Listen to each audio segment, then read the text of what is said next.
On va commencer avec la présentation. Évidemment, ça va être une conférence assez classique, là, même quoique il y a certains sujets qui ne sont pas classiques, là. Donc, on va commencer par parler de l'offre et la demande aux États-Unis. On va faire un tour sur le marché international et ensuite, on va revenir sur le marché local pour parler de l'influence des marchés sur vos prix de grains. Donc, pour commencer avec l'offre et la demande aux États-Unis, pour ce qui est des superficies de maïs, on voit que pour les superficies, on est tombé à 91 millions d'acres. C'est moins que l'année passée, mais ça reste quand même, là, somme toute, là, assez dans les standards des dernières années, là. Donc, on a fait une perspective 2018 à 2025. Pourquoi? Ben, c'est pas anodin, là. C'est que les deux premières années, c'est des années de guerre commerciale avec la Chine. En fait, les deux premières années de la guerre commerciale parce qu'elle n'est toujours pas terminée. On voit là vraiment l'impact a été quand même assez minime, contrairement au soya, avec un rendement de 179 boisseaux à l'acre pour le maïs cette année. C'est un record, mais n'empêche que lorsqu'on regarde les dernières prévisions de l'Ouesier, du moins là, à l'automne, ben, le record était établi à 183,8 en octobre 2024. Et il faut savoir aussi que la récolte de maïs a été assez hâtive cette année. Donc, une correction quand même assez majeure au cours des derniers mois, là, qui a porté à 60 179. Euh, c'est quand même assez exceptionnel que l'USDA, même si la récolte s'est tout bien passée, a révisé son rendement à la baisse comme ça pour le maïs. En termes de production, on est tombé en dessous du chiffre là, magique, là, qui est le 15 milliards de boisseaux. On est vraiment tout près, là, donc c'est une très bonne Pas production, mais capable. c'est Je très suis même pas loin. capable. Merci. C'est très loin de la production là, record qui était anticipée. Mais n'empêche que, on regarde là, Rétablir le son. Votre mot. par rapport à l'année dernière, ça reste quand même une diminution. Mais quand on regarde vraiment là, les 6 dernières années précédentes, ben, on voit là, que c'est une très bonne production. Pour ce qui est des exportations de maïs, on est quand même à un niveau très satisfaisant, là. On voit là, on est mieux que Ça te l'année prend passée. 8,40. On est mieux que 2022-2023. Où là où on avait vraiment un problème là, de production. Là, on est vraiment à un niveau là, tout à fait normal, voire même un excellent niveau là, en termes d'exportation. Cette année, là, on le voit là, en termes de vente, puis en termes de ce qui sort physiquement des États-Unis, ça va particulièrement très bien cette année. Au niveau des stocks, ben là, c'est là que le bas blesse. En fait, on voit là, depuis les 2 dernières années, là, on est moins dans des niveaux là, de stock très serrés. Quand on dit serré, là, c'est quand on est en dessous du 10%, là. Donc, on voit là, depuis les dernières années, pas les plus dernières années, mais je veux dire, depuis 2020, 2021, même 2022, on était des stocks très serrés et ça stimulait les prix à la hausse. Alors que là, l'année dernière, l'année récolte, la dernière année de récolte, 2023-2024, on a fini avec des stocks suffisants. Et pour cette année, on estime là, que les stocks vont finir à peu près à 1500 millions de 1,5 milliard de boisseaux avec un rendement, un ratio stock sur la demande de 10%, ce qui demeure quand même serré, mais moins que les dernières années. Et ça, c'est ce qui explique en fait euh, la hausse des prix qu'on a connue là, dernièrement. Donc là, vous voyez, là, en octobre 2024, ce qui est quand même pas si lointain que ça, là, on était là, à 500 millions de boisseaux à peu près là, de plus, là. Donc, en l'espace de quelques mois, l'USDA a vraiment apporté des corrections assez majeures en termes de stock et ce qui change vraiment drastiquement là, la situation. Donc, lorsqu'on était à l'automne, on était pessimiste. On se disait, bon, ben, on va être enseveli de maïs. Les États-Unis vont avoir une récolte quasi record, voire record. Et finalement, à l'espace de quelques mois, on est revenu dans un niveau convenable, confortable, mais quand même pas à des niveaux qu'on a déjà connus, là, 2018-2019. Là, on est plus dans ces niveaux-là, mais quand même moins serré que 2020. En termes de prix, écoute, c'est quand même assez frappant. Là, on voit là, depuis que les semis ont été finis aux États-Unis et que le développement de culture s'est assuré, mais là, on voit là, que le prix a chuté. On est passé en dessous de la valeur refuge là, du 4 US le boisseau. C'est souvent la valeur là, qui frappe l'imaginaire. On est passé en dessous. C'était probablement trop exagéré. Vous savez, hein, les marchés, des fois, sont un petit peu plus réactifs. Donc, des fois, on passe en dessous et on remonte par la suite. Mais après, il y a également eu des corrections en termes du bilan aux États-Unis apporté par l'USDA et ce qui est venu soutenir le prix du maïs, notamment le 10 janvier. Là, on voit là, il y a quand même eu une très bonne augmentation là, due au rapport qui était, du moins, qui était à la surprise générale, là, très, très haussé pour le maïs. Bon, alors on va passer maintenant au soya. Pour cette année, c'est 87 millions d'acres, une augmentation de la superficie, mais qui n'est pas un record. Par contre, pour le rendement, vous pouvez voir un rendement de 51 boisseaux de l'acre, alors qu'auparavant, vas-y Étienne, tu peux le montrer, l'USDA prévoyait en septembre un rendement de 53,2 boisseaux de l'acre. Donc, on est passé d'un rendement qu'on pensait record à ce que je dirais un bon rendement, mais sans plus. Et ça fait quand même une différence. Suivante, s'il te plaît. Donc, on a une production de soya, on va dire de 4 366 millions de boisseaux. On va arrondir ça à 4,3, 4,4 milliards. Vous pouvez le voir comparativement aux années précédentes. C'est un niveau élevé, mais ce n'est pas un niveau record. Alors qu'il y a 2 ou 3 mois, on pensait qu'on aurait une production record aux États-Unis. Donc oui, c'est une récolte abondante, mais ce n'est plus le record qu'on pensait avoir. Suivante, s'il te plaît. Pour la trituration du soya, écoutez, c'est vraiment une ascension continue et qui s'accélère d'ailleurs.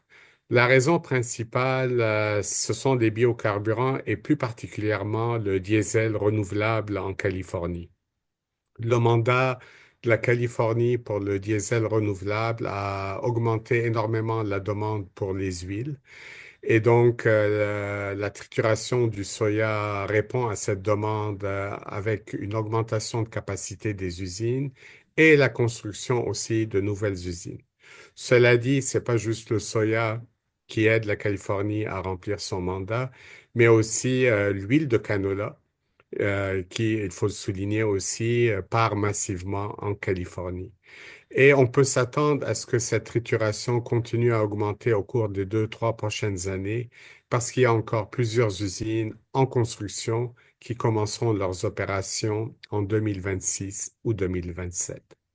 Suivante, s'il te plaît. Pour les exportations de soya, il y a un petit rebond cette année avec 1 825 millions de boisseaux, mais regardez par rapport aux années 2020, 21 et 22, on est quand même bien en dessous. Maintenant, si on commence par les 2 premières années, 2018, 19, 2019, 2020, vous pouvez voir que les exportations étaient particulièrement basses. La première raison, et Étienne l'a mentionné, la guerre sino-américaine commerciale sous la première présidence Trump, mais aussi, il faut le rappeler, il y avait aussi la peste porcine africaine en Chine qui avait décimé une bonne partie du cheptel porcin. Donc, d'une part, la demande avait baissé en Chine à cause de la peste porcine. D'autre part, il y avait une guerre commerciale avec les États-Unis et donc vraiment, c'était une débandade au niveau des exportations qui ont rebondi fortement par la suite, mais qui ont rebaissé. Et donc, pour 2024-2025, un scénario plus favorable, mais on est encore bien en dessous de ce qu'on a pu connaître, par exemple, en 2020-2021. Suivante.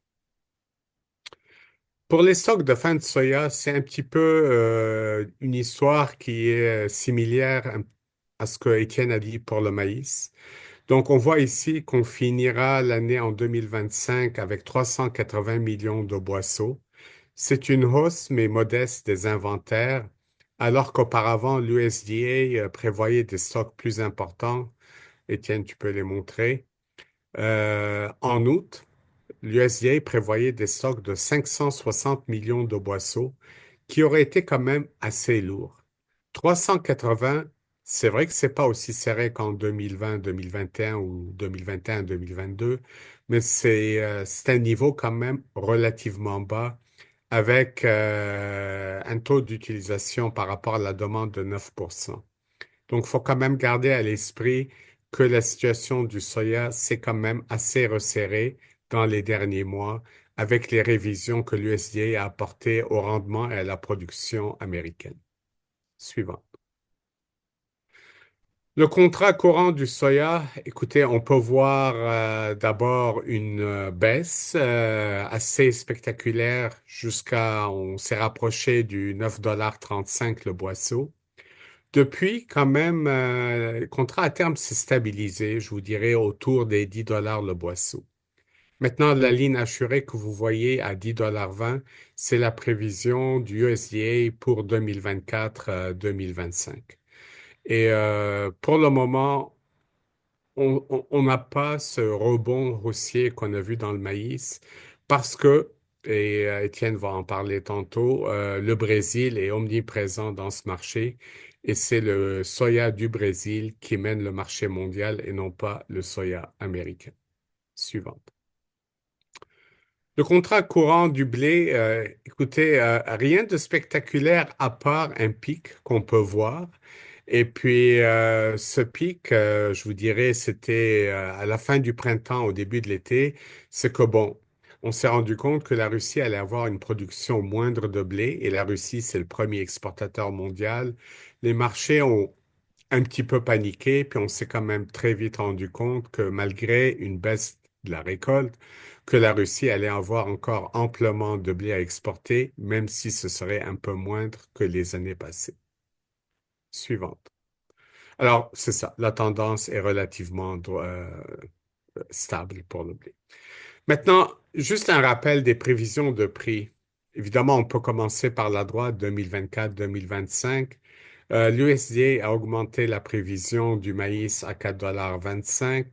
Le soya est resté inchangé, 10,20 $. Le blé a baissé de 5 cents. Mais ce qui est intéressant, c'est de comparer ces prix-là avec les 3 années précédentes. Pour le maïs, on se rapproche pas mal de 2023-2024 et je ne serais pas du tout surpris qu'on finisse proche ou peut-être même supérieur à 4,55 $. Pour le soya, par contre, vous pouvez voir, on est quand même nettement en dessous de l'année passée. Et donc, là-dessus, ça reflète l'offre brésilienne. Quant au blé, écoutez, il y a quand même une bonne production aux États-Unis, ce qui calme l'ardeur des prix. Suivante. Alors ici, c'est un graphique intéressant qui vous montre le contrat courant du soya divisé par le maïs. Le prix du soya, si vous voulez, sur celui du maïs.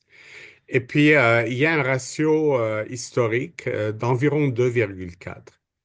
Lorsque le prix du soya est 2,4 fois le prix du maïs, on dit que c'est un ratio assez neutre pour le producteur. Donc, c'est un signal assez neutre entre semer du maïs et du soya. Quand le ratio est au-dessus, il encourage de plus en plus les semis du soya. Par contre, quand on est en dessous, c'est l'inverse. Ce sont les ensemencements du maïs qui sont encouragés.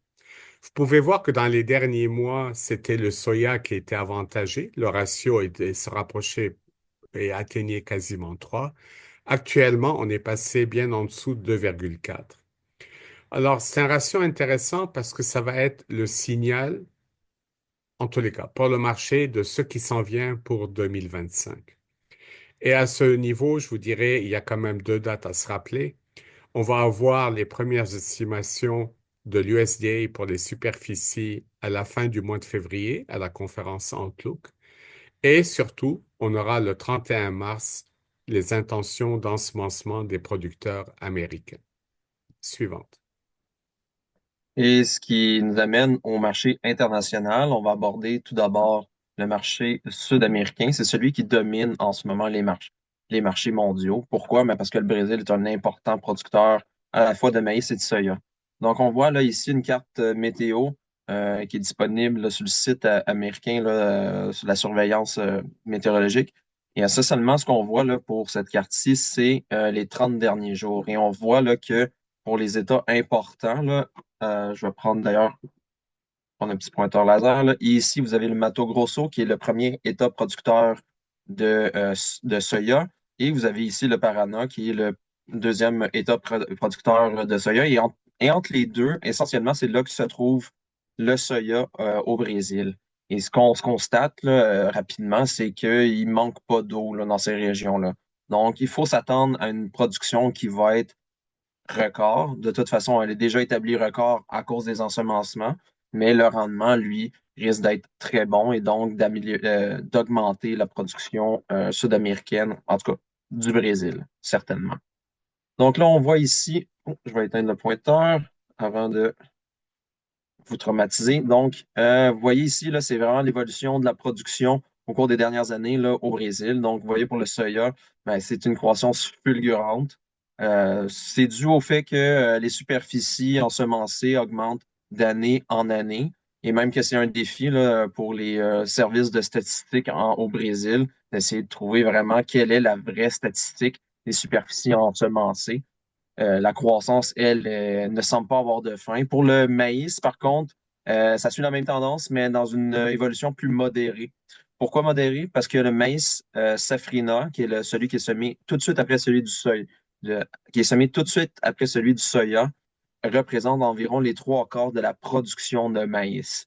Et pourquoi c'est important? C'est que ce maïs-là est plus à risque d'un arrêt soudain des pluies. Il faut savoir là, qu'au Brésil, les puits fonctionnent quasiment comme un robinet. Donc, c'est soit qu'on a le robinet, la champlure complètement ouvert ou soit qu'on l'est complètement fermé. C'est une exagération, mais ça reste quand même une belle image là, de comment se passe la météo au Brésil. Et donc, le maïs est donc plus à risque d'un arrêt vraiment très soudain des pluies.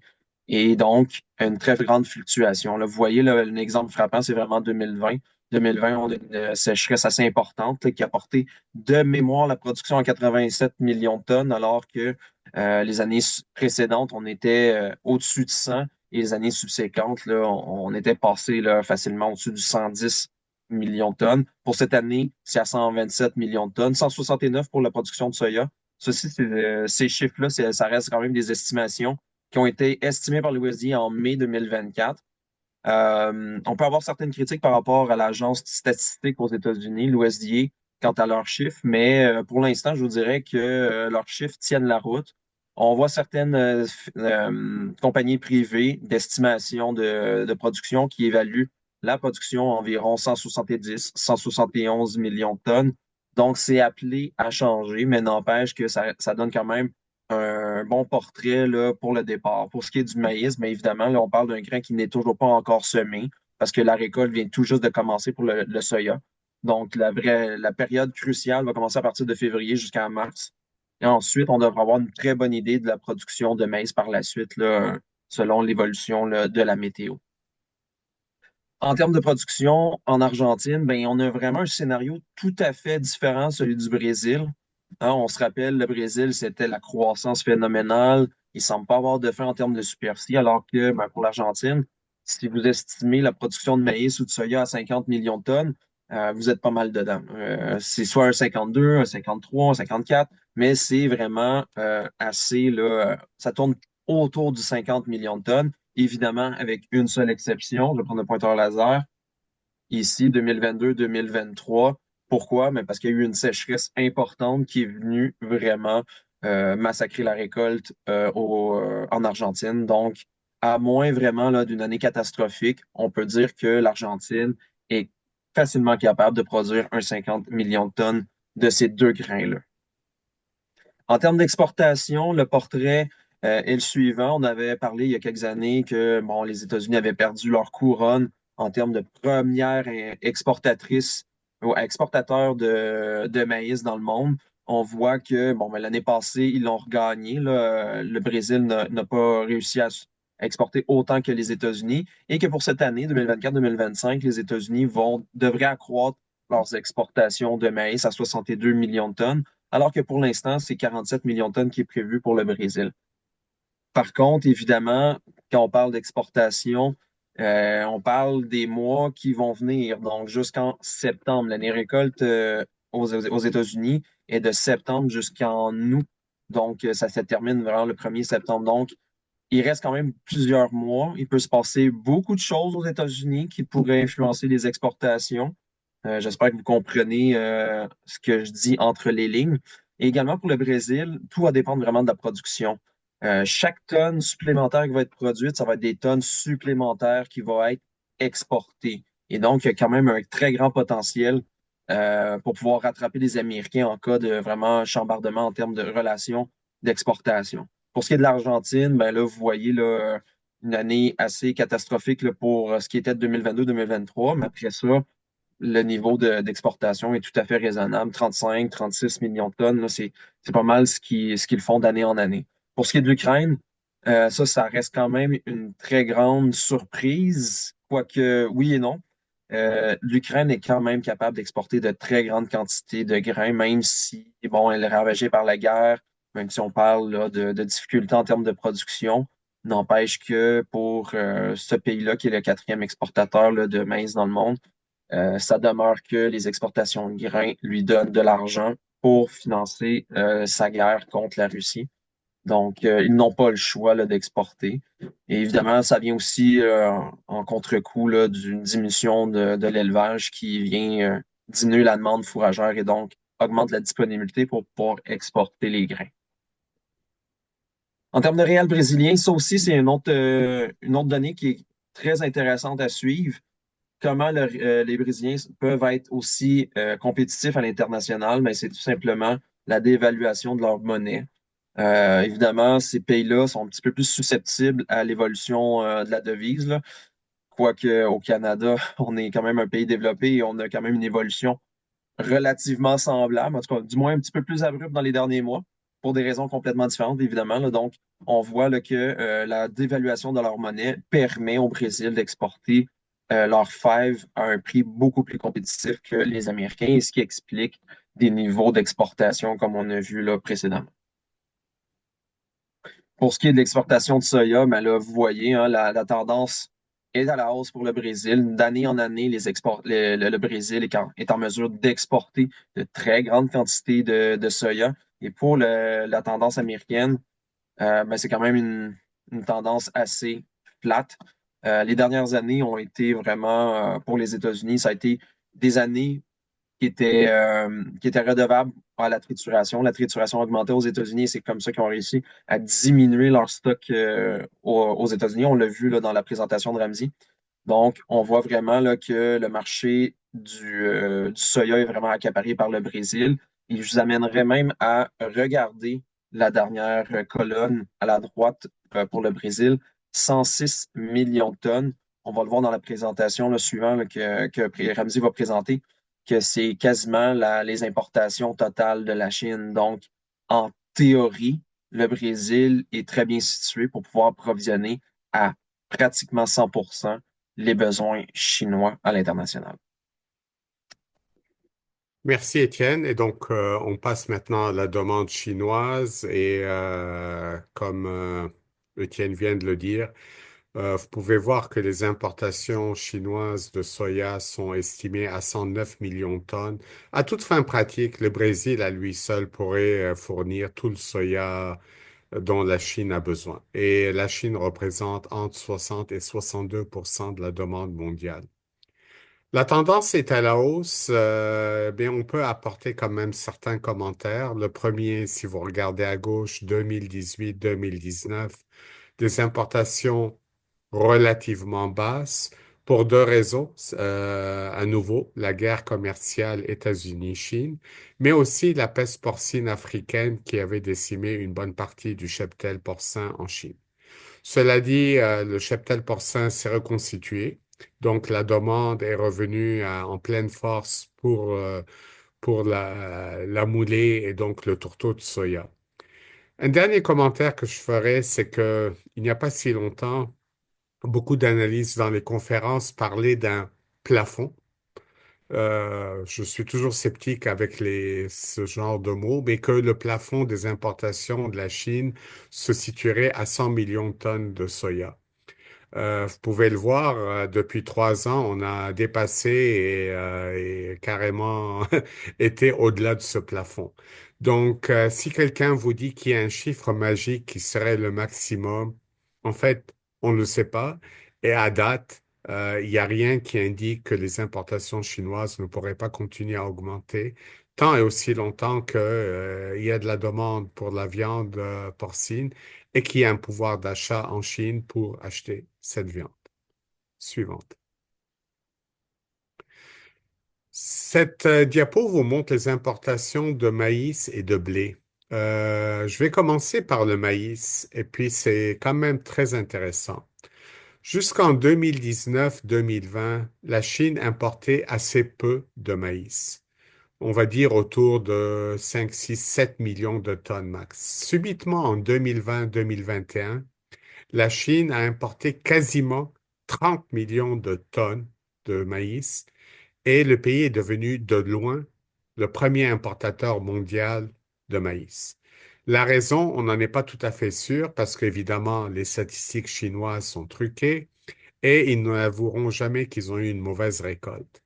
Mais en fait, il y a eu deux choses. Une mauvaise récolte de maïs en Chine cette année-là et aussi, comme je l'ai dit tantôt, la reconstitution du cheptel porcin, ce qui fait que la demande pour la moulée a rebondi fortement et la Chine n'avait tout simplement pas assez de maïs.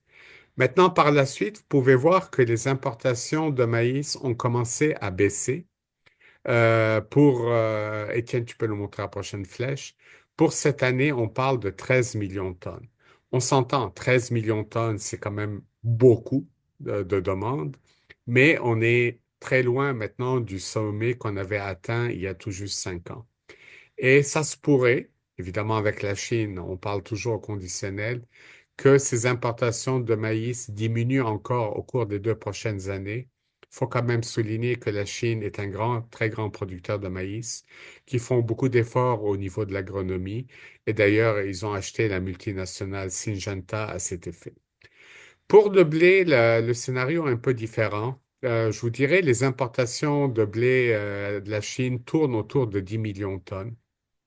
Il s'agit principalement de blé panifiable, donc pour la consommation humaine, qui vient remonter un peu la qualité du blé chinois, surtout dans les années où la qualité est problématique en Chine.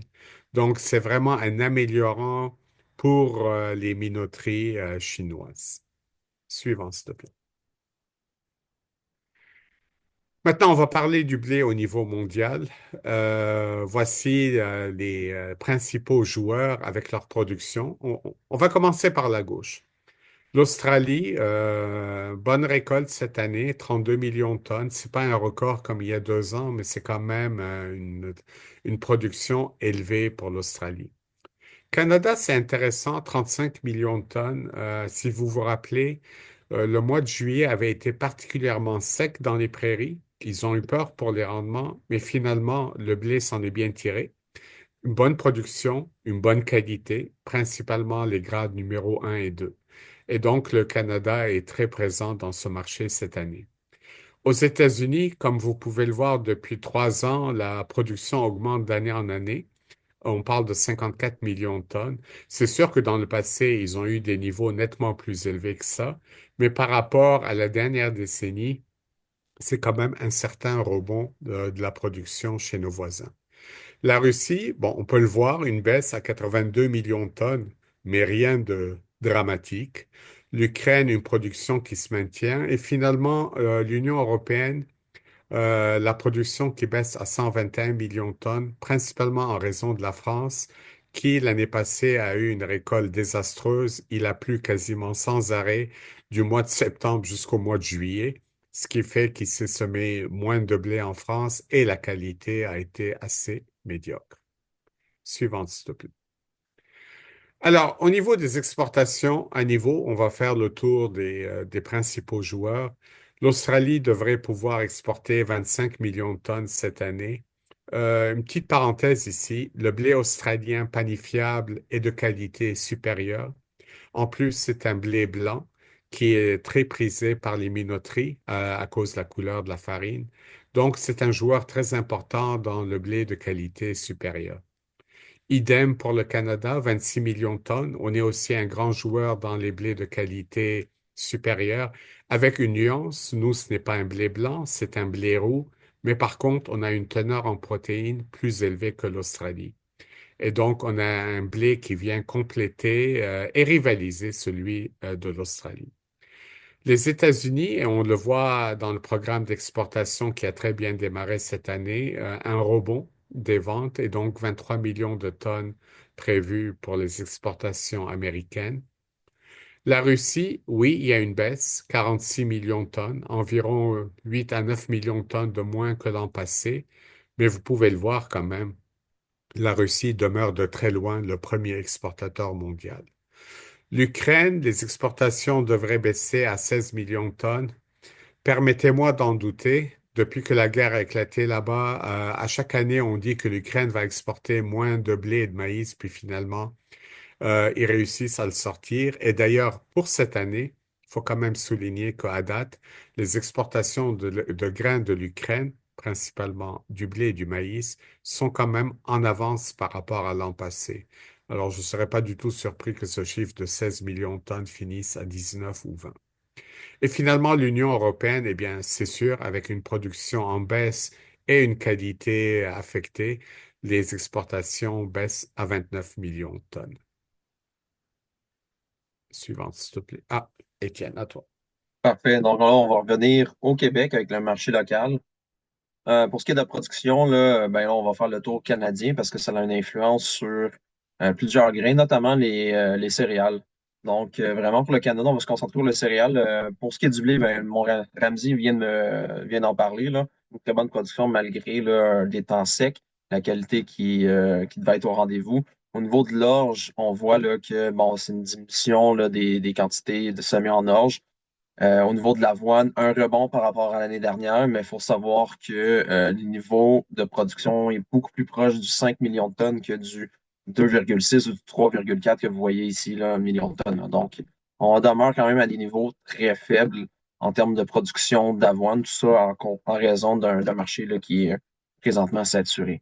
Au niveau du canola, ben, on voit là, vraiment une diminution de la production du canola qui a été plus sévèrement frappé par la sécheresse que les céréales de manière générale. Oui, au niveau de la production de nos voisins, l'Ontario, c'est un constat assez similaire au Québec, là. Donc, on voit une très bonne production de maïs, mais pas record. Le record est détenu par l'an passé, là, autour très près là, du 10 millions de tonnes. Production record de soya, là, une très, très, très bonne production. Pour ce qui est du blé, une diminution de la production en raison là, de baisse de superficie de blé d'automne, là. Ils n'ont pas été en mesure là, de faire autant de superficie qu'ils voulaient.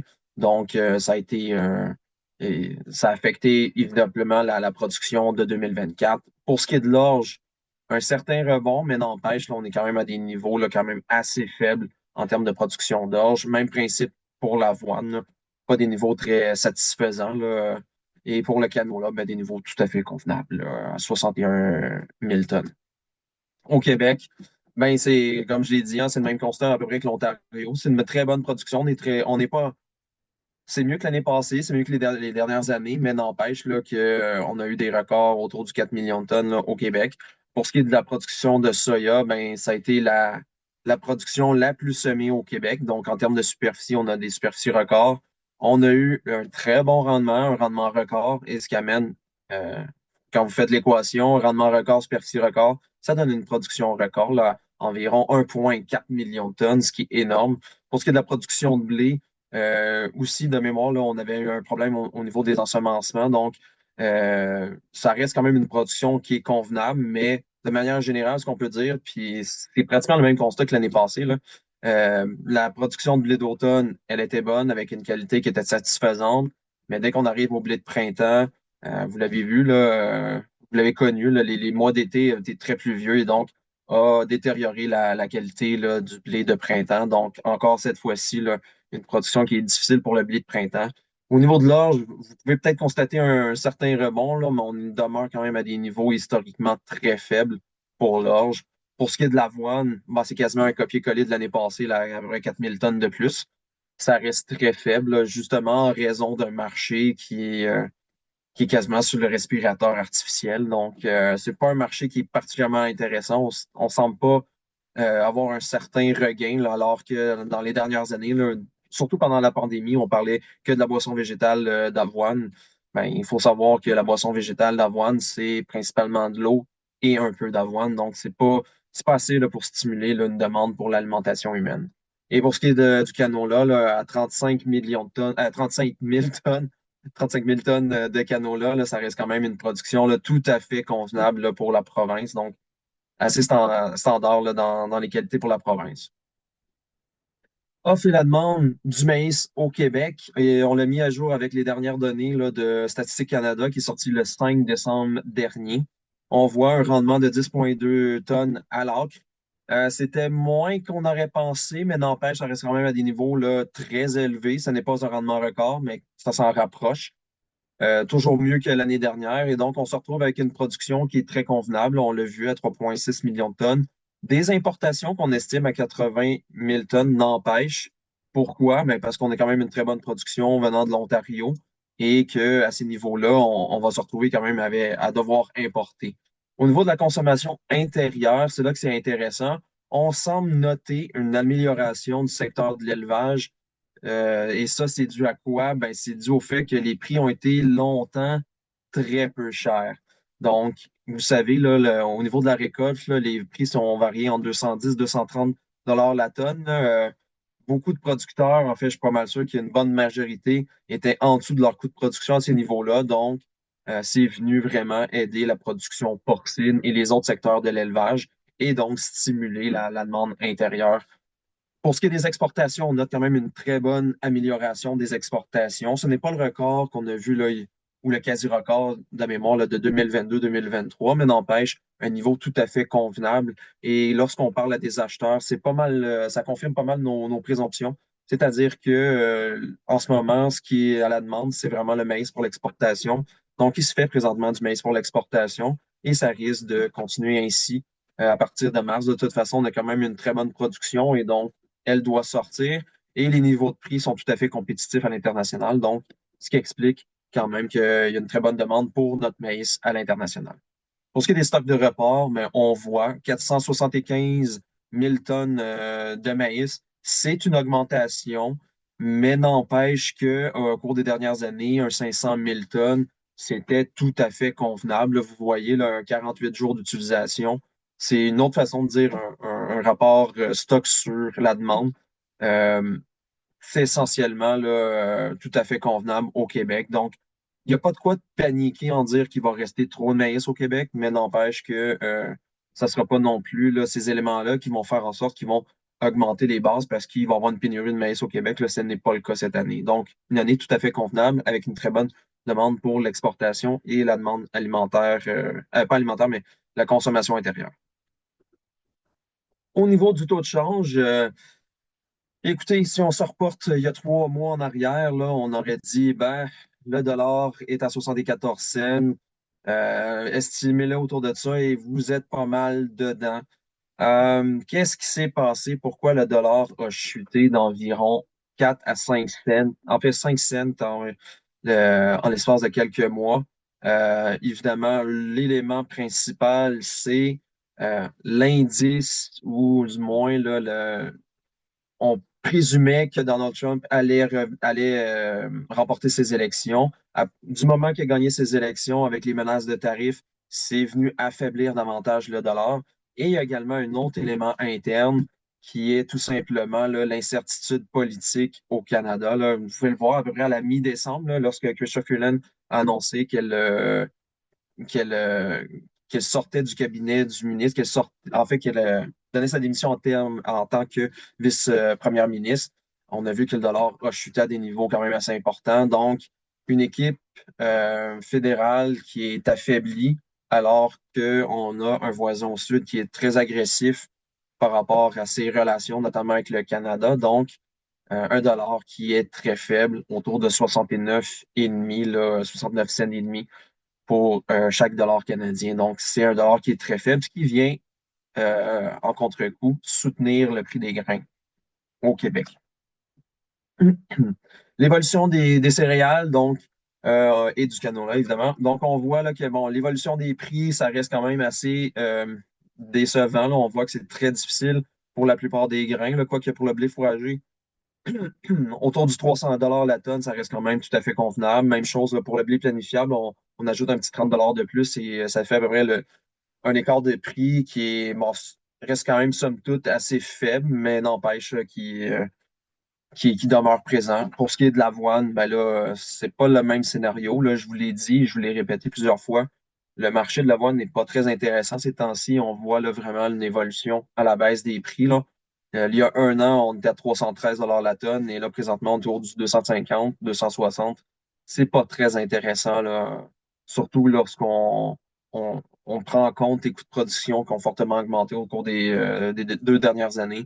C'est pas une céréale qui est particulièrement intéressante, c'est ce qui se reflète dans les superficies ensemencées.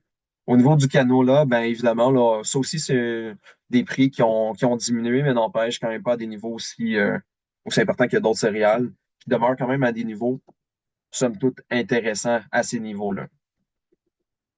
Au niveau des prix du maïs, ça, c'est le prix courant. On voit que, bon, les mois de mai, juin, on est à des niveaux quand même assez appréciables, 240, 245 la tonne. Et ensuite, bon, est venu la nouvelle récolte. Est venu aussi, en fait, plusieurs facteurs qui venaient laisser croire qu'on allait avoir une très bonne récolte au Québec, ce qui fut le cas.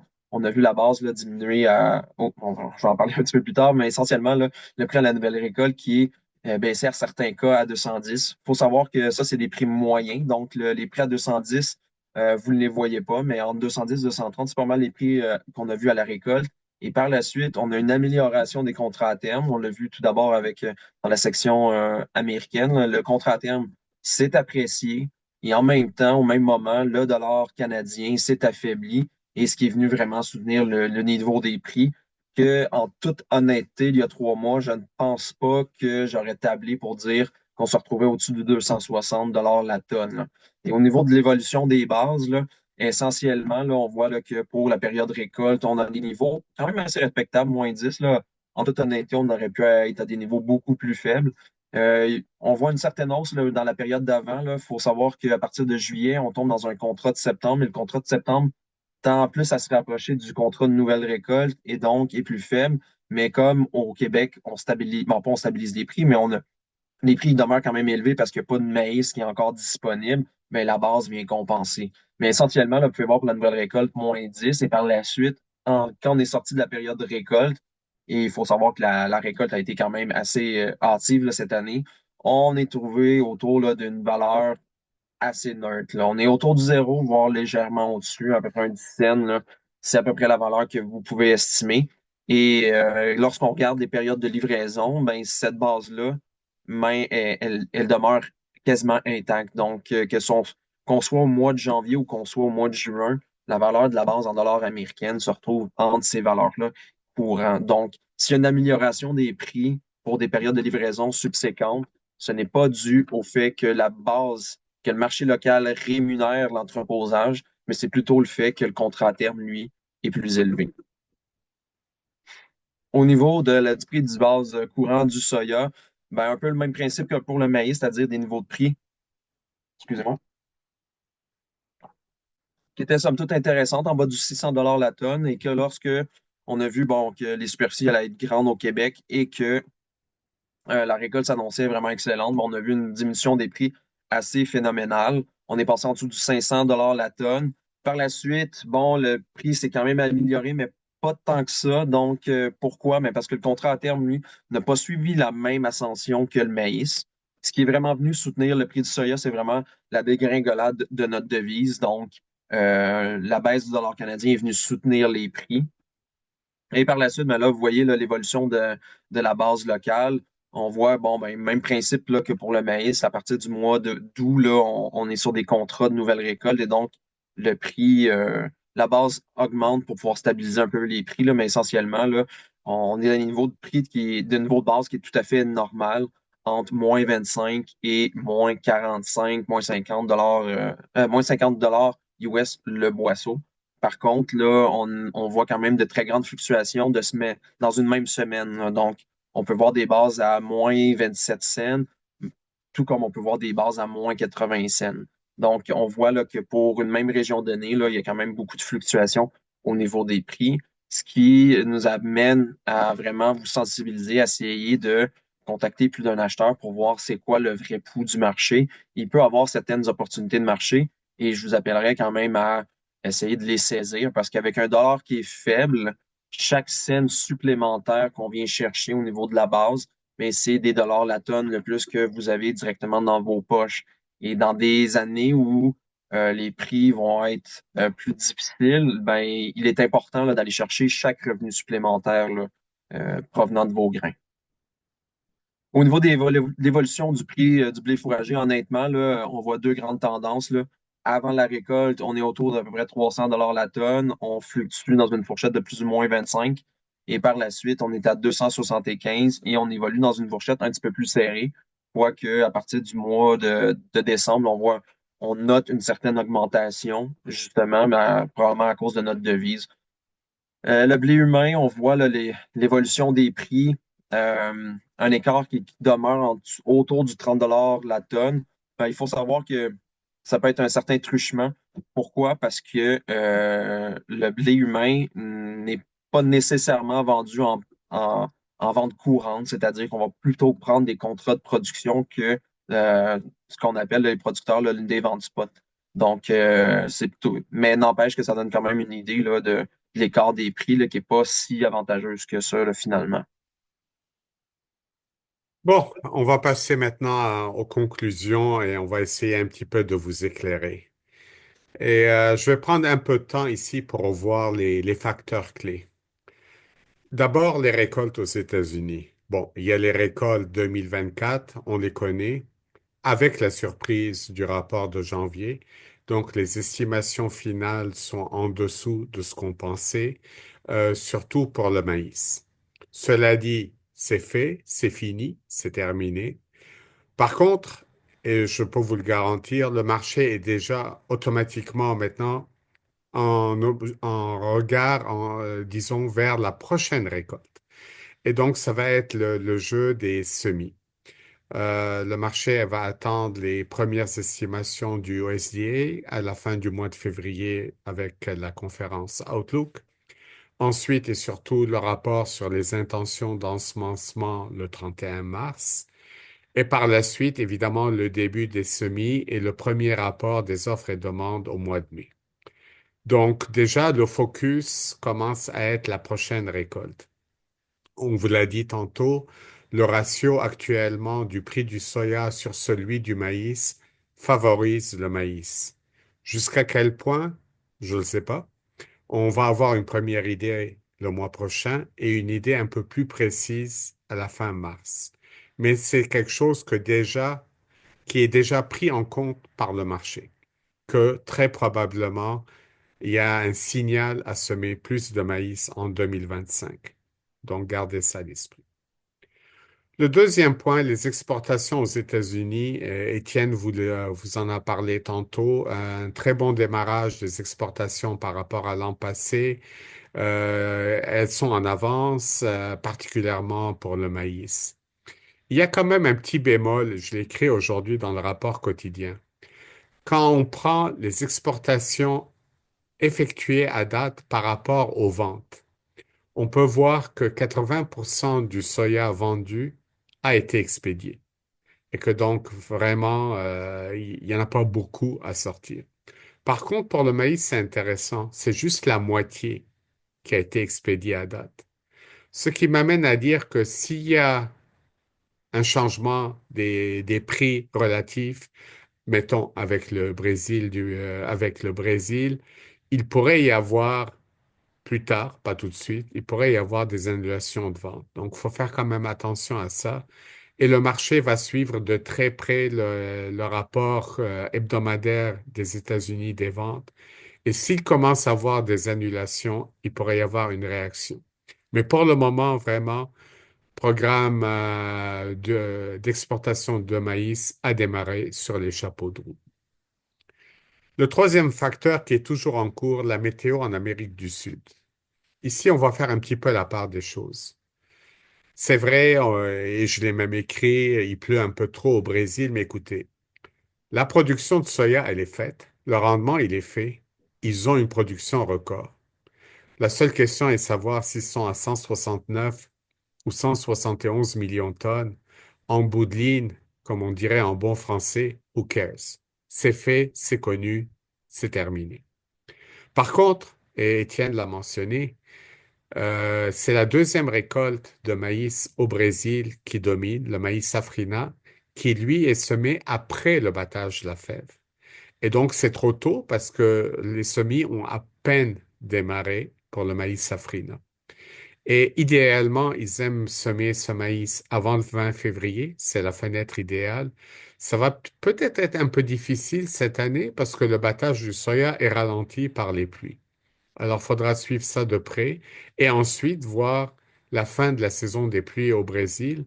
Est-ce que la fin va être la mi-avril, fin avril ou début mai? Et ça aura quand même un grand impact sur le rendement. Maintenant, il y a le quatrième point, et je suis sûr que vous avez tous hâte d'en parler et d'en discuter. L'incertitude géopolitique États-Unis-Canada.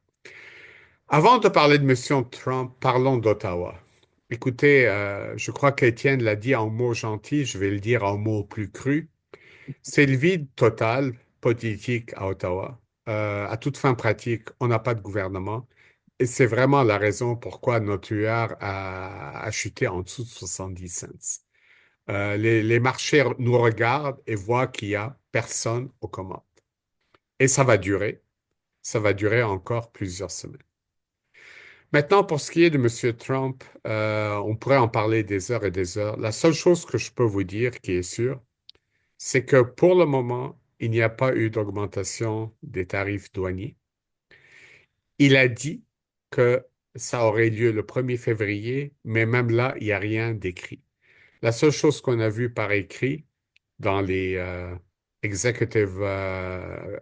Directives Orders, merci Étienne, c'est que il a demandé aux différents ministères d'étudier la question. Donc, on va y aller au jour le jour. Tout ce qu'on peut dire, un, il n'y a pas de tarif douanier sur le Canada. Deuxièmement, pour le moment, il n'y a pas un début ou un renouveau de la guerre commerciale avec la Chine. D'ailleurs, pour la Chine, c'est intéressant de souligner que le vice-président chinois était présent à l'inauguration de M. Trump. Alors ça, beaucoup de questionnements, d'incertitudes, mais c'est ce qu'on peut dire à date. Le dernier facteur, Étienne en a parlé, le taux de change. Il y a le réal brésilien qui dégringole, il y a le dollar canadien qui dégringole. Ça rend les grains brésiliens plus compétitifs, ça rend nos grains plus compétitifs. Donc, c'est quand même avantageux pour vous, les producteurs, au niveau des bases, au niveau des prix. Suivante, s'il te plaît. Alors, on nous a demandé au comité des marchés de vous donner des fourchettes de prix. Et puis, Étienne et moi, on a passé une couple d'heures ce matin à nous gratter la tête et à vous sortir des fourchettes de prix pour deux périodes, février-mars, puis avril-juin. Et Étienne va vous les dévoiler. Alors, pour le maïs, on parle de 265 à 295 dollars la tonne FAB ferme. Par contre, pour avril-juin, les prix baisseraient à 245, 275. Je vais donner un petit peu d'explication. Actuellement, et on l'a vu en bourse, le contrat à terme du maïs s'est nettement redressé et la dernière estimation du USDA est que l'offre et la demande aux États-Unis est relativement serrée. Je ne dis pas très serrée, mais quand même, elle est relativement serrée. On ne parle plus du tout de 2 milliards de boisseaux d'inventaire, de stock, mais juste 1,5 milliard. Par contre, qu'est-ce qui arrive avril à juin? Écoutez, c'est le maïs brésilien. D'abord, le rendement commence à être fait au mois d'avril et au mois de juin, la récolte démarre au Brésil et donc le maïs du Brésil arrive sur les marchés. Et donc, il y aurait quand même un certain effet négatif. Maintenant, un commentaire que je ferai sur les prix actuels du maïs, et on l'a vu dans les derniers jours, on a vu des prix à 280, 285, et je pense avoir vu un prix à 290 dollars la tonne. Je vois déjà une main qui se lève. On va y arriver aux mains qui se lèvent. Il y a deux façons de voir la chose, le verre à moitié vide ou à moitié plein. On va y aller à moitié plein d'abord, c'est que c'est une belle remontée et donc des opportunités beaucoup plus intéressantes qu'il y a 3 ou 4 mois. On peut le voir aussi à moitié vide, comme Étienne l'a mentionné tantôt. Il s'est quand même vendu beaucoup de maïs pour la récolte à des prix variant entre 210 et 230 dollars la tonne. Malheureusement, par rapport au niveau actuel, c'est un manque à gagner assez significatif. Mais écoutez, ce qui est fait, puis il faut voir ce qu'on fait avec la suite. Maintenant, on va passer au soya. Alors, pour février à mars, une fourchette de 495 à 525 dollars la tonne. Avril-juin, elle baisse à, vas-y Étienne, 470 à 500 dollars la tonne. Bon, la baisse, puis je vous dirais, euh, d'abord, on va prendre la fourchette actuelle, 495 à 525. On n'a pas augmenté autant en proportion que le maïs, tout simplement parce que il y a le maïs brésilien qui va arriver sur le marché. Et dans la fenêtre d'avril à juin, bon ben, c'est vraiment le déferlement de la vague brésilienne, 470 à 500 dollars la tonne. Alors, voilà un petit peu des prévisions ou un portrait, si vous voulez. Euh, il y a évidemment une très grande inconnue géopolitique. Excusez. Euh, c'est pas grave, Étienne. La grande inconnue géopolitique, d'abord, c'est tout ce qui est tarifs douaniers américains, guerre commerciale États-Unis-Chine. Euh, il y a aussi l'autre facteur politique, faut pas se le cacher, le vide politique à Ottawa qui affecte le dollar. Si on a un nouveau gouvernement, surtout majoritaire, mettons avril-mai, on pourrait, on pourrait avoir une remontée du UR, ce qui serait quand même un petit peu négatif pour vous autres. Je regarde l'heure, il est 8h30, on a vraiment pris une heure telle que prévu. Je vais repasser la parole à Franceline. Et d'ailleurs, j'ai déjà vu une main qui s'était levée, mais je pense que Franceline, je te laisse Euh, prendre la suite. je vais juste Parfait. prendre Oui. un petit point pour dire, on va aussi nos coordonnées et tout, là, nous, nombreuses façons de communiquer avec nous, mais cette présentation-là est en grande partie redevable au fait qu'on obtient des informations relatives aux ventes venant des producteurs. Et donc, plus qu'on a d'informations, plus qu'on est capable de vous donner des conférences de qualité. Et une des façons de participer, mais c'est soit en appelant, soit en écrivant par courriel ou soit en téléchargeant l'application AppGrain. Donc, si vous trouvez qu'il manque d'informations sur certains grains, c'est tout simplement parce qu'il manque également là, beaucoup d'informations sur ce type de grain-là. Et c'est pas seulement ça va pas seulement juste améliorer nos conférences, mais aussi ça a des répercussions sur d'autres services que vous ignorez. Donc, par exemple, là, les paiements anticipés, ben, les prix qu'on donne à Statistique Canada proviennent en grande partie du SRDI. Marie-Hélène, qui travaille en termes d'économie, ben, vient tirer nos chiffres, que ce soit pour la négociation de semences. Donc, il y a vraiment plein de répercussions positives à participer au programme du SRDI. Et maintenant, je laisse la parole à Franceline. Ben alors, merci, messieurs, pour cette belle présentation. On en est maintenant rendu à la période des questions. Alors, vous avez deux possibilités, soit cliquer sur lever la main ou raise hand selon la version que vous avez dans le bas de votre écran afin de demander la parole. Ou sinon, vous pouvez toujours écrire dans le chat, dans la conversation. On vous demanderait de refermer votre micro après votre intervention. Alors, je vois que M. Marleau aurait une question. Allez-y. Vous pouvez activer votre micro.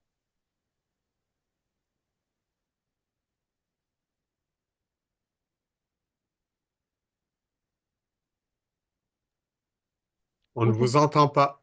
vous pouvez parler.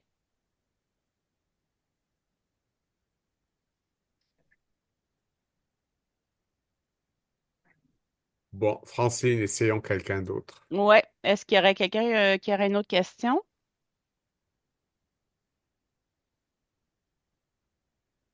Mon Dieu, on est 95 puis il n'y a personne qui veut poser une question par rapport à Trump. Ça m'étonne.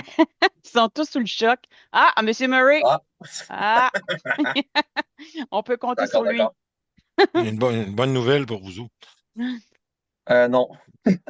Il reste 1460 jours à M. Trump. Il y a une journée de fête, en théorie. En théorie, ouais. Quand on, quand on place des prix au SRDI, vous autres, c'est des prix qu'on vous place direct à la ferme, hein. Mettons qu'on vous... En fait, je peux répondre, là. En fait, il y a vraiment une équipe qui va analyser la vente que vous avez faite. Donc, que ce soit une vente livrée ou FAB ferme, là, l'équipe du SRDI va ramener ça en équivalent FAB ferme et c'est avec cette information-là qu'on va traiter, là. Donc, si ça peut répondre à ta question, Pierre. Ouais, parce que quand on est loin des marchés, comme la semaine passée, j'en ai pogné du 5,25 soya pour février. Mais chez nous, il faut que je rajoute 38. Ça fait une vente de 5 pas mal plus intéressante quand tu rajoutes 38, là. S'il y a des gens qui sont proches des usines ou des ports, des terminales, là, c'est encore mieux, là. Mais ça faisait longtemps Effectivement. qu'on ne l'avait pas vu. Quand je vois vos analyses, je trouve ça quand même réaliste, là. Ceux qui sont proches ont plus, ceux qui sont loin, ben, mais c'est quand même intéressant. Puis il est dur je le trouve dur à suivre, le soya, depuis le mois de septembre, le mois d'août. On ne l'a pas vu souvent, là, du 5,25 dans nos régions, là, leur poignée. Il faut le suivre, il faut vraiment le suivre là, pour. Je ne sais pas si ça va être de même hein, tout le long de 2025, là, mais il est dur à. C'est dur d'avoir le meilleur, là. On parlait plus de 4,80, là, les autres contrats qu'on avait, là. Ben, effectivement, là, il y a eu une grande période là, où tu sais, on avait des producteurs qui nous appelaient qui demandaient bon ben tu sais, moi j'attends qu'ils frappent le 500. Honnêtement, je pense que moi puis Ramsey, on était vraiment dubitatifs par rapport à ce prix-là de 500 parce qu'on voyait pas comment le contrat à terme pouvait s'améliorer. On voyait vraiment comment ça se passait en Amérique du Sud. On voyait les pluies tomber. Tout allait bien là, pour l'Amérique du Sud. Par contre, là, l'inconnu qui est vraiment venu soutenir le prix, là, c'est vraiment la baisse du dollar. Ça, on ne l'avait pas vu venir. Le rapport de vendredi d'il y a 2 semaines, là, du 10 janvier, là, ça aussi, c'est quelque chose qu'on n'avait pas vu venir, là. Donc, c'était moins haussier pour le soya, mais n'empêche qu'on enlève un 90 millions de boisseaux dans les stocks, ça fait mal, là. Donc, c'est vraiment venu nous soutenir les prix, là. Donc, on a vu une certaine hausse, là. Malheureusement, je pense que le marché, là, il en a déjà absorbé une bonne grande partie, là. Mais je pense que ça fait, comment dire, ressortir vraiment l'élément de dire, euh, comment dire, c'était qui déjà, Alain, en tout cas, un ancien coach des Canadiens qui disait que la partie n'est pas terminée tant qu'elle n'est pas terminée, là. Donc, Oui. je pense qu'il faut suivre le marché, il faut également diversifier son risque et entreposer son grain et d'en garder une bonne partie en se disant d'un coup qu'il y a une opportunité de marché, on peut la saisir. Ben, je pense que les derniers mois nous ont montré que ça peut être une stratégie qui est payante, là. Pierre, je rajouterais une chose. Tu parles 525. Je ne serais pas surpris si le prix monte et frappe, mettons, 550. Ou pour le maïs, entre guillemets, le chiffre quasi magique proche du 300.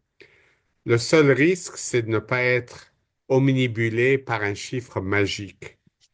Mettons de viser absolument, puis je vois Alain sourire, le 550 pour le maïs ou le 299 pour 550 pour le soya, 299 pour le maïs. Parce que si tu es absolument fixé sur un et un seul prix, tu risques de manquer des occasions. Euh, je l'ai toujours dit, le maïs qui se vendait à la récolte à 220 était cheap. Par contre, le maïs qui s'est vendu à 250 ou 260, comme l'a dit Étienne, je pensais qu'il était justifié, qu'on était dans la fourchette. On n'a pas vu venir le resserrement subite de l'offre aux États-Unis, mais surtout, on n'a pas vu venir aussi la dégringolade de notre dollar, ce qui fait que tu as du maïs qui maintenant se vend à 280, 285. Euh, j'ai même vu un 290, comme tu dis, dépendamment aussi de l'emplacement des producteurs. C'est clair que c'est des prix plus intéressants. Est-ce qu'on est au pic ou très proche du pic? Je ne le sais pas. Au fond, personne ne le sait.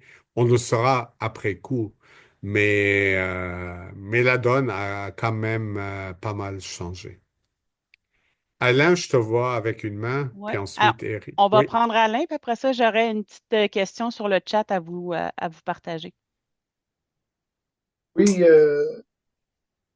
la production de porc au Québec, est-tu repartie? Y a-t-il des marchés qui s'est ouvert? Il me semble qu'on n'entend plus parler trop tôt de restrictions de production de porc au Québec. Si tu as une impression, ben non, si on est parti pour reproduire du porc pour la peine un peu plus pour qu'on ait plus de consommation de notre maïs. Puis Ah, l'autre chose, là, je ne vais pas revenir après, là, euh, Bungie, Viterra, là, l'union des deux, là, pour nous autres, c'est rien de bien ben bon. Comment ça fait que le gouvernement fédéral a accepté ça comme ça, sans aucune demande à peu près rien parce que la compétitivité, là, il n'y en a plus bien ben là, à travers le pays. Oui, euh, Dédé. Alain, je vais commencer par ta deuxième question. J'ai été déçu, très déçu par la décision du fédéral. Les conditions qu'ils ont mises sont minimes, trois fois rien. Ils vont vendre 6 kilos de grains dans l'Ouest, c'est des peanuts. Et la compagnie s'engage à investir, je sais plus, 300, 400 ou 500 millions de dollars. Mais de toute façon, ils ont commencé à investir au port de Trois-Rivières. Donc, c'est déjà, une bonne partie de l'argent est déjà dans l'enveloppe. C'est de la poudre aux yeux. C'est très clair que sur les quatre principaux ports au Québec, 3 sur 4 sont contrôlés dorénavant par une et une seule entité. Euh, je pense que les PGQ, on n'a pas trop fait de déclaration. Par contre, on est membre des producteurs de grains du Canada qui ont émis un communiqué, je te dirais, assez cinglant à ce sujet. Alors, mais c'est fait. Pourquoi ça a été accepté comme ça? Faut reconnaître qu'actuellement, à Ottawa, c'est le chaos politique. Je pense que pour eux, c'était pas un dossier les plus prioritaires. Bon, ben, la ministre voulait probablement s'en débarrasser, avant la course au leadership. C'est fait. Mais, écoute, on est pris avec. Étienne, veux-tu répondre à la première question? Ben, pour la question du port, là, est-ce qu'ils sont revenus à un niveau de production actuel? Honnêtement, je ne penserais pas. Là. Il y a quand même des gens qui ont quitté la production. Par contre, là, on voit que c'est plus du tout un enjeu. On n'en entend plus du tout parler. Donc, c'est plate à dire, mais quand c'est tranquille, c'est parce que ça va bien. Donc, on voit là, que pour l'instant, la consommation est vraiment bonne et on n'est plus à des niveaux comme on a vu là, il y a des dernières années, là, quand on voyait des bases à -80, -40 cents. Là, écoute, ça faisait mal. Là. Puis ce qui était plate, c'est que c'était des années qui étaient payantes. Là. Donc, on aurait dû, ben, les producteurs, vous auriez dû être payés beaucoup plus cher que ça. Mais en raison là, de problèmes purement internes, ben, on se retrouve avec des prix qui étaient moins favorables. Donc, au moins, on peut se consoler en se disant, niveau de base actuel, je pense que c'est tout à fait acceptable, là, le niveau du marché actuel. Donc, il y a une bonne demande pour la consommation de porc, oui, mais il y a aussi une bonne demande pour l'exportation, ça, c'est certain. Je Euh, rajouterai un point qui est une question à Alain. Quand le prix du maïs était à 220, c'est clair, net et précis que la production de porc était très rentable. Maintenant qu'on est à 280, je pose la question. Je ne serais pas surpris que ça recommence à chialer bientôt. J'apporterai juste une petite nuance maintenant qu'on est jusqu'à 280. Parce que 280, c'est des livraisons assez tardives. Là. Le spot, là, on est quoi, autour de 265 pièces la tonne. Là. Donc, faut pas vous partir là, en peur en me disant ouais, j'ai vendu à 265 aujourd'hui, là, je vais rappeler mon acheteur puis je vais tout annuler. Là. Non, c'est vraiment pour des périodes subséquentes. J'ai une question qui venait du chat, qui m'était envoyée par Franceline, puis qui est justement faite pour moi, là. Est-ce que les marchés des grains biologiques sera favorable en 2025? Écoutez, c'est difficile de répondre à cette question-là. Essentiellement, évidemment, je vous inviterai à participer à la journée des grains biologiques qui aura lieu le 23 janvier prochain dans le royaume de Pierre, là. Donc, au Saguenay-Lac-Saint-Jean. Mais essentiellement, si je peux donner un petit scoop, là, le marché en ce moment des grains biologiques a été fortement frappé par l'inflation. La demande a été vraiment fortement frappée et la demande elle a ralenti pour les grains biologiques. Là, on constate qu'il y a une croissance, mais on est très loin des bonnes années dans le secteur biologique. Donc, pour l'instant, je dirais que le marché est assez neutre là, au niveau du prix des grains. Évidemment, tout ça si on ne prend pas en compte les incertitudes politiques. Donc, si on a des tarifs pour les importations de grains, on peut débattre à savoir est-ce qu'il va le faire, est-ce qu'il ne va pas le faire. Mais s'il y a des tarifs de 25 sur les importations canadiennes de grains, ben, sachez que le secteur biologique exporte quand même de très bonnes quantités de grains vers les États-Unis. Donc, si on se retrouve euh, impacté directement juste par les tarifs, ben, il va y avoir plus d'offres que de demandes dans le secteur local et donc ça devrait entraîner une baisse des prix. Ensuite, indirectement, ben, les autres marchés aussi exportent vers les États-Unis. Je parle du secteur de l'élevage.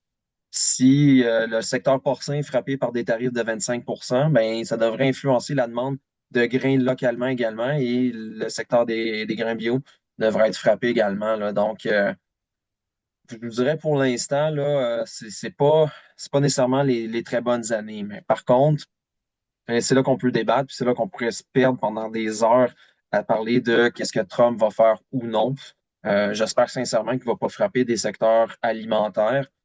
Honnêtement, je ne penserais pas, mais en même temps, il y a une autre partie de moi qui me dit que pour des raisons simplistes, il va peut-être juste appliquer les tarifs et ensuite forcer la main de ses partenaires à dire, bon, ben, on embarque dans une négociation. Mais rendu là, c'est votre opinion, c'est la mienne.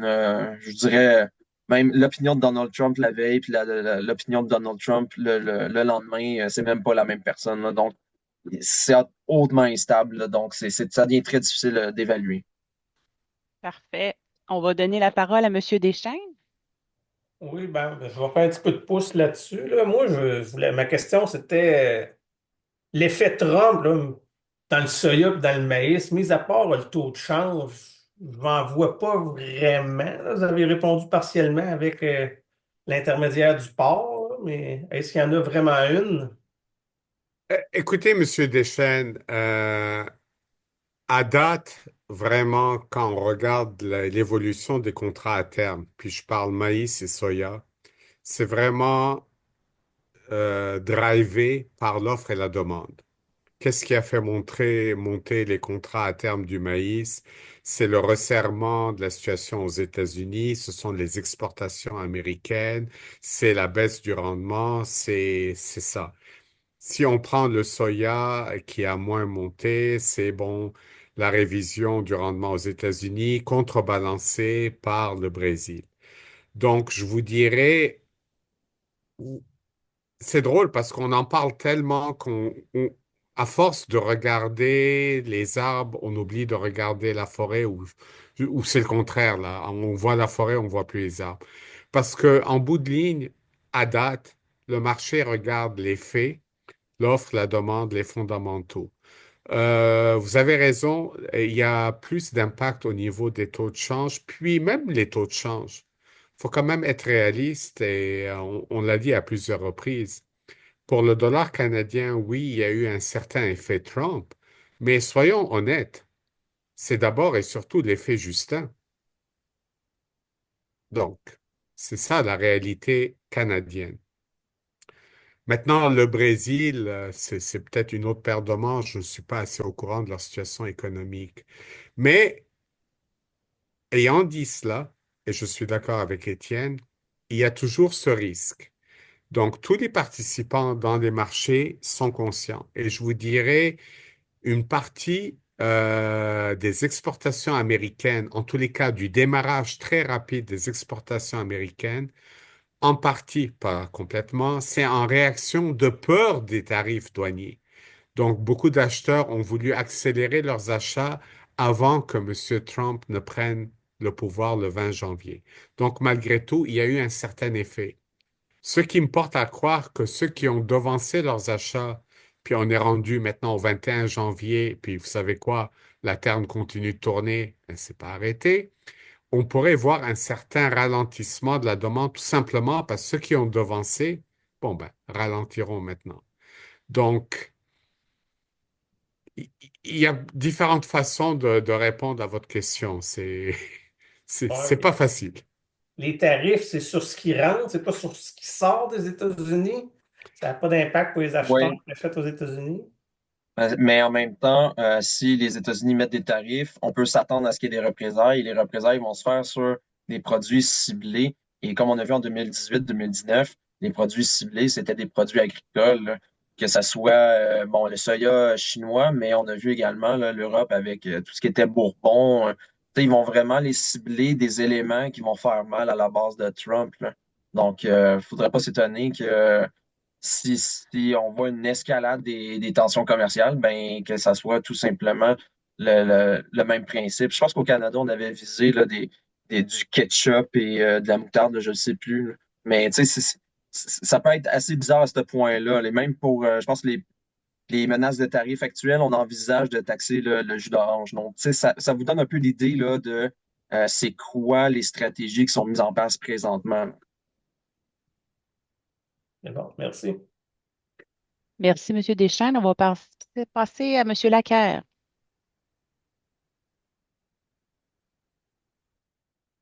Oui, j'ai deux questions.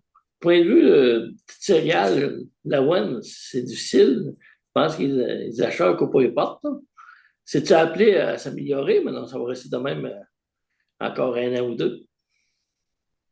Honnêtement, c'est très difficile à répondre comme question. J'aurais tendance à dire que le marché, il risque d'être plate pendant un certain temps, là. Tu sais, oui, on avait des stocks qui étaient importants, mais là, on diminue les superficies, on diminue les stocks, puis les prix ne s'améliorent pas, là. Donc, tout porte à croire là, que le marché est pas mal, est assez faible ces derniers temps, là. Donc, honnêtement, j'ai pas grand espoir là, à ce que ça s'améliore, là, Ça veut dire qu'on dans les prochains mois, là, même peut-être par la prochaine année. Le risque qu'il va avoir, puis c'est ça que je trouve plate pour ce genre de marché-là, c'est que la journée où on va taper une mauvaise production, on risque de revoir ce qu'on a vu dans la dernière année, là, où on est passé de prix de 300 $ la tonne à 600 $ la tonne en l'espace de quelques mois. Et c'est pas ça qui fait grandir une filière, là. Donc, honnêtement, ça serait vraiment plus avantageux pour l'ensemble de la filière d'essayer de se coordonner mieux que ça, que de tout simplement réagir à ben moi j'ai mes besoins, je suis backé et tu sais, arrangez-vous avec le reste, là. C'est un marché qui est très opaque présentement, là. ouais, c'est opaque, puis les acheteurs ils en profitent à cause de prix pas bon, ils ne payent pas. Mais mec, une année qui aura plus de stock, c'est toute la filière qui se ramasse plate, là. Je suis d'accord avec toi, mais je vais juste apporter une correction. Essentiellement, dans la vente, il y a un seul acheteur, là. Oui, il y a plusieurs autres acheteurs, mais essentiellement, l'utilisateur final, là, c'est le même, là, qui est en Ontario, vous le savez bien, là. Fait que, tu Oui, sais, c'est ça. C'était le fun quand ça marchait bien, mais faut croire que on a passé à une autre mode, façon de fonctionner dans l'avoine, là. ouais. Même dans l'Ouest canadien, ils ont de la misère aussi avec la WAN, hein. Ouais, puis vous avez vu là, les évolutions de production. Les superficies aussi là, qui sont en baisse. Là, 2024, ça a été une meilleure année, mais tu sais, pas par grand-chose, là. Mais C'est non. quasiment si on compare avec le pire, puis on se dit, ben, c'est mieux que le pire, mais quand on se compare aux belles années, on est franchement en dessous. Ben, c'est exactement ça, là. Puis, la- l'autre question, là, ben, c'est un commentaire. Avec Trump, on ne sait jamais qu'est-ce qu'il peut faire, puis c'est quoi les répercussions qu'il peut avoir. S'il y a une chicane qu'il y a eu avec la Chine, comme en 2018-19, les autres ont été compensés sur ce gars, mais nous autres, au Canada, on n'a rien eu, là. Ouais. C'est ça, là. Les autres peuvent être compensés, puis si notre gouvernement ne suit pas, on a l'air fou, hein. Régent, quel gouvernement actuellement? On n'a pas de gouvernement. Ouais, c'est ça. Nos, nos marionnettes de bord.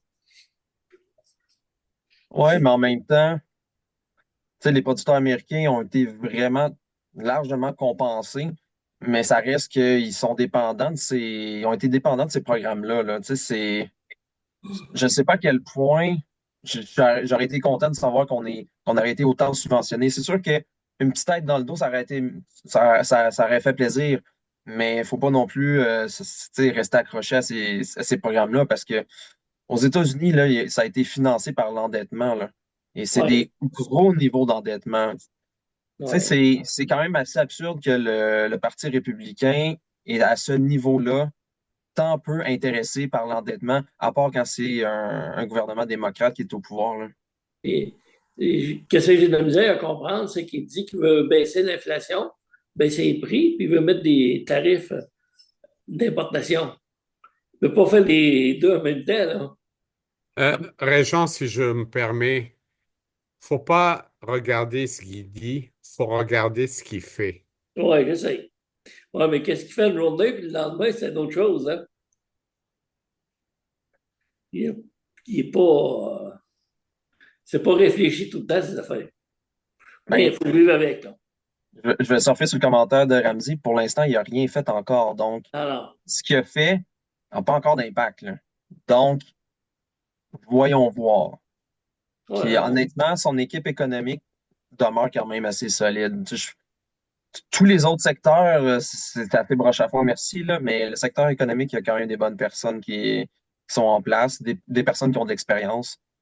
ben, c'est ça. J'espère qu'ils vont être capables de le raisonner, ou du moins, qui sait, là, peut-être que c'est juste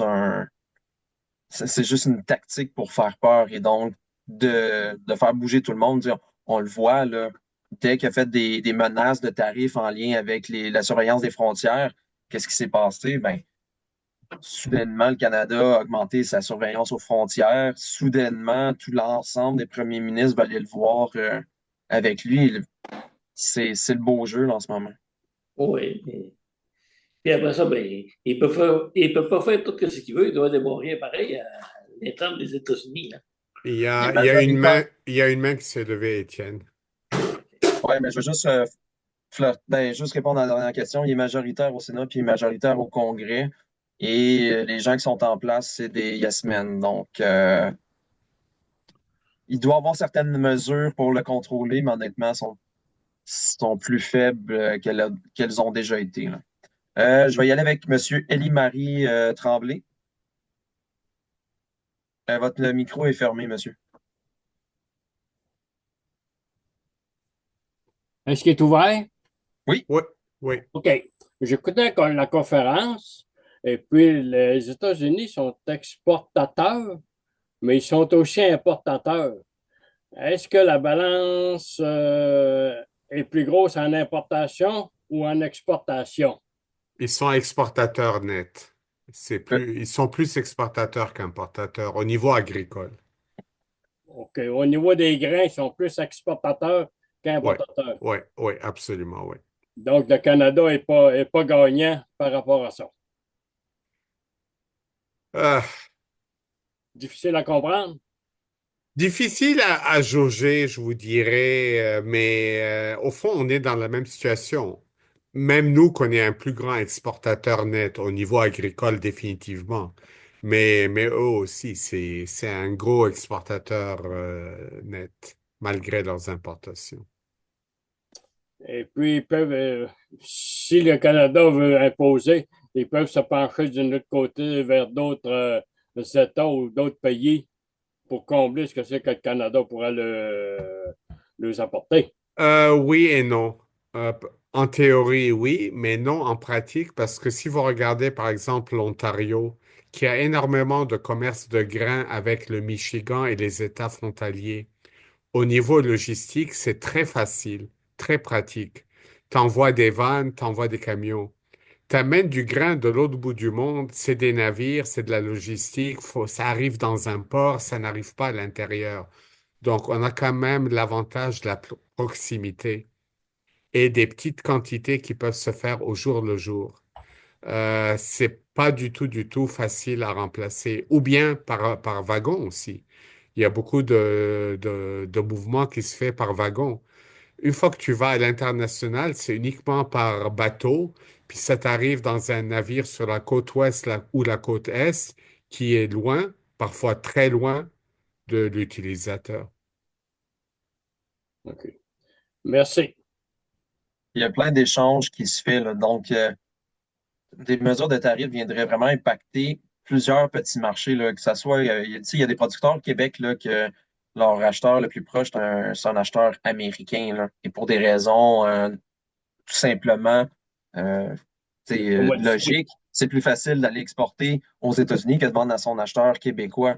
Même chose dans l'Ouest canadien, là, il y a beaucoup de grains qui vont circuler de l'Ouest qui vont aller vers dans le nord-ouest américain, là, donc, ça va avoir de gros impacts, même si, en théorie, les États-Unis sont un exportateur net de grains, là. En fait, quand on regarde le marché de grains nord-américain, il est énormément intégré. Je veux dire, c'est un marché ouvert, libre, complètement intégré. Juste pour vous donner un exemple, à un moment donné, sur le CA de Soy Canada, on avait un producteur de l'Ontario qui était aussi membre de l'Association américaine du soya. Sa ferme était à, je crois, 10 kilomètres des frontières, puis en fait, il était membre de deux associations. C'est tout dire. On avait vu ça aussi avec des producteurs de porc au niveau du Manitoba. Merci. Je vais aller lire un peu dans les commentaires, dans le chat. Quel serait le prix des engrais et des autres intrants pour le printemps prochain? Je pense que c'est moi qui peux répondre à celle-là.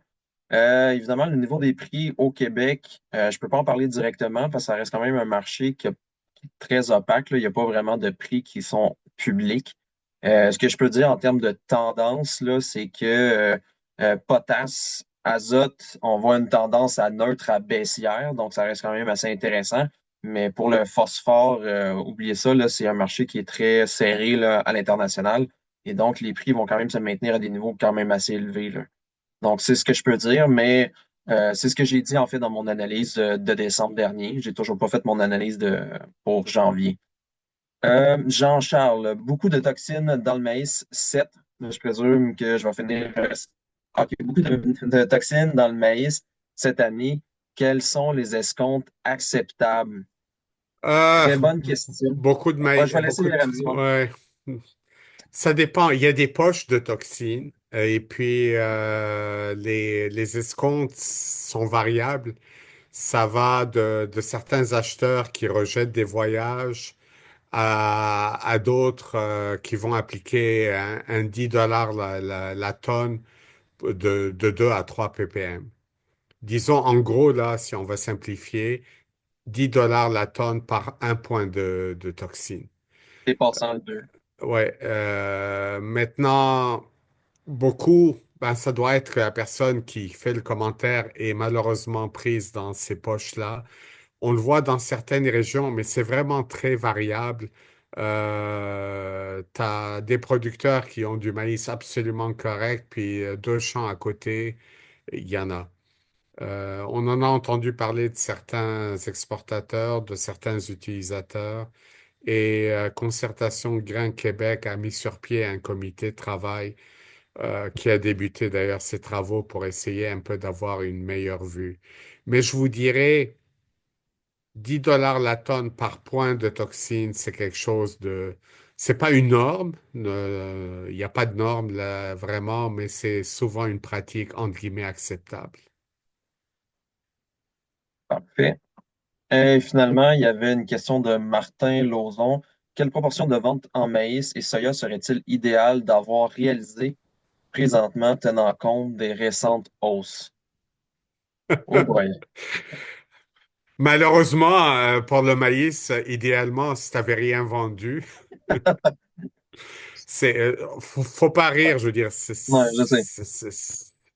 c'est plate à dire, mais celui. Puis j'en ai critiqué. J'ai eu des producteurs qui m'avaient dit récemment qu'ils avaient encore rien vendu dans le maïs. Puis je trouvais que c'était avant 2 mois, je trouvais que c'était de la folie. Je ne sais pas s'ils ont vendu depuis ou pas, mais le- le- la vérité, c'est que celui qui a rien vendu à date, il est gagnant. Tu sais, pour aller, comment dire, la- je justifie mon rire, c'est facile de juger par après. Donc, de dire, ah, ben là, le prix du maïs a augmenté, finalement, ça, c'est facile de dire que ma proportion pour l'ancienne récolte, elle serait faible. Je vous dirais là, que, tu sais, on a entendu des chiffres. de mémoire, il y avait une présentation de Jean-Philippe Boucher qui disait, bon, ben, pour lui, 90% de l'ancienne récolte de soya serait vendue. Honnêtement, je trouve que le chiffre se tient. Puis pour le maïs, je crois il était autour de 35%, ce qui est ça aussi qui est assez raisonnable en toute honnêteté. Moi, le point que je me questionne réellement, c'est plutôt la nouvelle récolte. 2025, combien pour cent je serais capable de garantir? Écoutez, ça peut être très dangereux. On ne va jamais au-delà de 50% de ce qu'on pense être en mesure de récolter. Ça, c'est certain. Je vous dirais, pour le soya, je vous dirais honnêtement, ça serait probablement une. Ça serait assez sage, au moins, de fermer une bonne partie de ce qu'on pense à semer.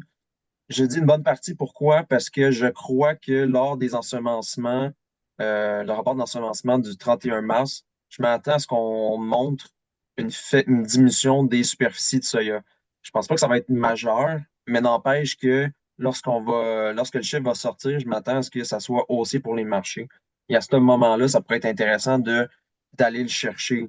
Là où j'ai un bémol, c'est que bon, ben, la récolte de soya va avoir lieu au Brésil, puis le Brésil va inonder le marché. Donc, ça, c'est là que tu sais, je suis un peu partagé. Pour le Étienne, maïs, si ouais. tu me permets, je vais donner ma petite vieille formule. Euh, Puis je l'écrirai pas, mais je peux vous la donner. Et je l'avais apprise dans le temps en commençant dans l'Ouest canadien, puis je vous dirais 30 ans après, je trouve que la formule a du bon en général. Vendre un tiers avant d'avoir produit le grain, un tiers après l'avoir produit, et garder le dernier tiers et le vendre au fur et à mesure en profitant des opportunités. La règle des trois tiers, elle vaut ce qu'elle vaut. Je vous dis pas que c'est une formule gagnante nécessairement, mais c'est une formule que c'est drôle qu'on retrouve assez souvent parce que si tu veux vendre d'avance, c'est bien, mais tu sais jamais ton rendement et ta qualité. Mais le tiers, c'est quand même assez conservateur. Une fois que tu connais ta récolte, vendre un autre tiers, puis garder un tiers pour, entre guillemets, jouer le marché. Mais ça, c'est mon 5 cents de formule. Éric Deschaines, oui. Oui, moi, au travers des années, j'ai eu tendance à remarquer qu'il y a comme des cycles à l'intérieur d'une année aussi que les prix sont plus élevés puis plus bas, là. Puis, historiquement, il y a comme deux périodes de pic. Je voulais savoir, avez-vous remarqué ça, cette tendance-là, vous? Oui, mais attention, Monsieur Deschênes, ce que vous dites a changé. Jusqu'à il y a 10 ou 15 ans, on avait un marché d'hémisphère nord. C'était principalement le cycle des récoltes de l'Amérique du Nord. Donc, une fois qu'on arrivait au mois d'octobre, novembre, on connaissait la récolte américaine, la récolte canadienne. En gros, on connaissait l'offre. La demande s'adaptait. Depuis 10 ou 15 ans, puis vous l'avez vu dans nos diapositives, d'abord dans le soya, puis maintenant aussi dans le maïs, ce n'est plus les Américains qui mènent le bal, mais c'est devenu un duo, un tandem. États-Unis, Brésil. Donc, une fois que le cycle des récoltes est fini en Amérique du Nord, c'est celui qui commence en Amérique du Sud. On ne peut plus maintenant dire la table est mise, parce que oui, elle est mise pour l'hémisphère nord, mais elle débute pour l'hémisphère sud. C'est plus intéressant, mais c'est beaucoup plus de challenge pour suivre les marchés parce que c'est plate à dire, mais avant, on pouvait quasiment dormir sur nos lauriers à partir de novembre, décembre. Bon, ben, ça y est, on connaît l'offre, maintenant on focus sur la demande. Tandis que maintenant, ben, on connaît l'offre d'un bord, mais il y a l'autre qui devient très importante. Oui, Oui, puis tu sais, j'ajouterais par-dessus ça que, bon, tu sais, oui, il y a certaines périodes clés, là, on le voit, là, le mois de mai, juin, il y a beaucoup de fluctuations parce que là, bon, ben, le marché s'énerve à la moindre annonce de pluie qui va tomber ou qui n'est pas tombée. Après ça, il y a un creux à cause des récoltes aux États-Unis, mais il faut garder en tête que chaque année récolte, c'est une game qui est différente. on peut pas appliquer la même recette tout le temps, année récolte après année récolte. Il faut vraiment se faire une tête sur c'est quoi la prochaine année récolte. Tu sais, si on pourrait dire, ah oui, le mois de mars, c'est un mois où le prix du maïs peut fortement fluctuer, mais si la récolte est mauvaise au Brésil, ben, ça explique la forte fluctuation. Si elle est bonne, ben, la fluctuation va aller dans l'autre sens. Donc, je pense qu'il faut quand même essayer de garder une tête froide puis de dire d'être plus analytique et d'essayer de rationaliser la chose plutôt que de dire bon ben je vais seulement garder les marchés à partir de mai-juin, puis qu'après ça, je prends un break pendant 3 mois, puis après ça, je me réveille et après ça, j'essaie de voir là, qu'est-ce que je peux vendre. Là. C'est bon. Merci. Est-ce qu'on a des dernières questions?